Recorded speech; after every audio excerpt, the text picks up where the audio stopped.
दिल्ली में 1 जुलाई से लागू हुए सीएक्यूएम के आदेश को लेकर अब सरकार बैकफुट पर आती दिख रही है। नियम लागू करने के महज 3 दिन के बाद ही दिल्ली सरकार को अपना फैसला वापस लेना पड़ा। अब सरकार ने सीएक्यूएम को इसको तुरंत अमल में लाने से पहले मंथन करने का आग्रह किया है। दरअसल commission for air quality management ने अपने आदेश में 10 साल से ज्यादा पुराने डीजल और 15 साल से ज्यादा पुराने पेट्रोल वाहनों को ईंधन ना देने की सख्त हिदायत दी थी।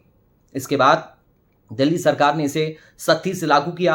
परिवहन विभाग और ट्रैफिक पुलिस 1 जुलाई से पेट्रोल पंप पर रुकने वाले जो उम्र पूरी कर चुके वाहन हैं उनको जब्त करने लगी।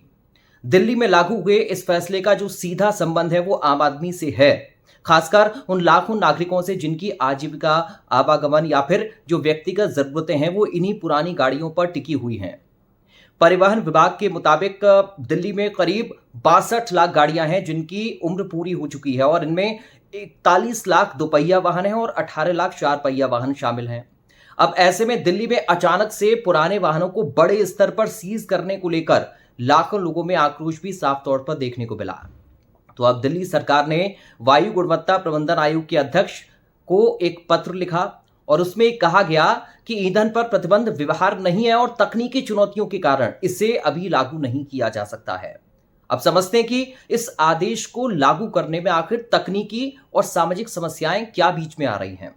तो सबसे पहले एएनपीआर प्रणाली को समझिए। इसमें बड़ा रोड़ा है ये प्रणाली, चूंकि सीएक्यूएम के दिशा निर्देशों के तहत एएनपीआर कैमरों के जरिए पेट्रोल पंप पर उन गाड़ियों की पहचान की जानी थी जो कि एंड ऑफ लाइफ श्रेणी में आते हैं। लेकिन दिल्ली सरकार का अब ये कहना है कि ये तकनीक पूरी तरह से तैयार नहीं है। कई पेट्रोल पंप पर कैमरे ठीक से काम नहीं कर रहे हैं। दिल्ली सरकार का दूसरा बड़ा तर्क यह है कि क्षेत्रीय असंतुलन बना हुआ है। आदेश सिर्फ दिल्ली में लागू है जबकि पास के गुरुग्राम, फरीदाबाद, गाजियाबाद जैसे जो एनसीआर के क्षेत्र हैं वहां पर इस व्यवस्था को लागू पूरी तरह से नहीं करवाया गया। इससे दो समस्याएं हैं। पुराने वाहन मालिक एनसीआर के दूसरे शहरों से ईंधन भरवा सकते हैं। इससे न केवल कानून का उल्लंघन होगा बल्कि ईंधन की अवैध तस्करी और कालाबाजारी को भी बढ़ावा मिलेगा।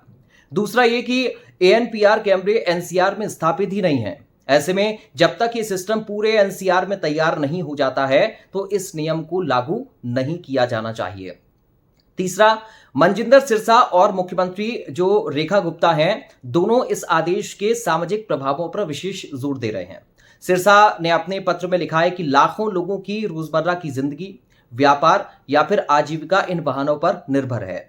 अचानक से ईंधन आपूर्ति बंद करने से जनजीवन बुरी तरह से प्रभावित हो रहा है। मुख्यमंत्री ने भी ट्वीट कर इसे एक तरफा फैसला बताया और कहा कि सरकार वायु प्रदूषण के नियंत्रण के लिए प्रतिबद्ध है, लेकिन सामाजिक आर्थिक संतुलन बनाए रखना भी बेहद जरूरी है।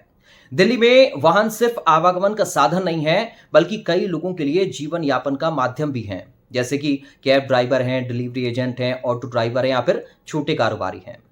चौथा ये कि दिल्ली सरकार ने वैकल्पिक नीति की भी रूपरेखा दी है।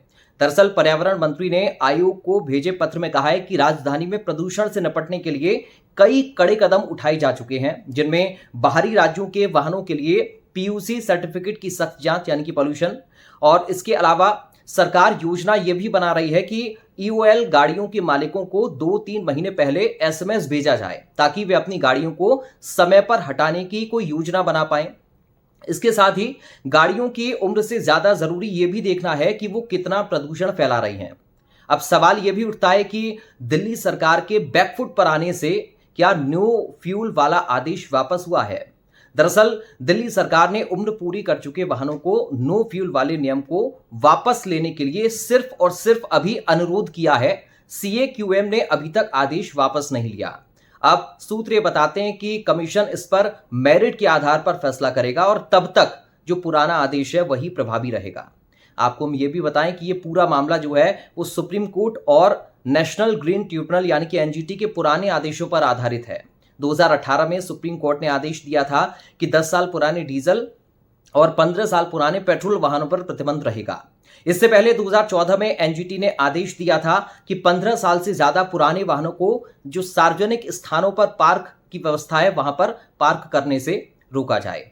अब इस पूरे मामले को लेकर दिल्ली की जो सरकार है वो पिछली आम आदमी पार्टी सरकार को भी घेर रही है। दरअसल उसका ये कहना है कि पिछली आम आदमी पार्टी की सरकार को जिम्मेदारी उठानी चाहिए थी और इस प्रतिबंध को अदालत और एनजीटी में चुनौती देनी चाहिए थी, लेकिन उन्होंने क्या किया, इसे लागू कर दिया। हालांकि इस पूरे घटनाक्रम पर आम आदमी पार्टी ने बीजेपी पर ही करारा हमला बोल दिया है। दिल्ली के जो आप प्रमुख हैं सौरभ भारद्वाज, उन्होंने कहा है कि दिल्ली की जनता को बधाई, पुरानी गाड़ियों को जब्त करने का तुगलकी आदेश दिल्ली की बीजेपी सरकार को वापस लेना पड़ा और ये जनता की जीत है। तो अब इस पूरे मामले को आप कैसे देख रहे हैं, कमेंट करके हमें जरूर बताएं।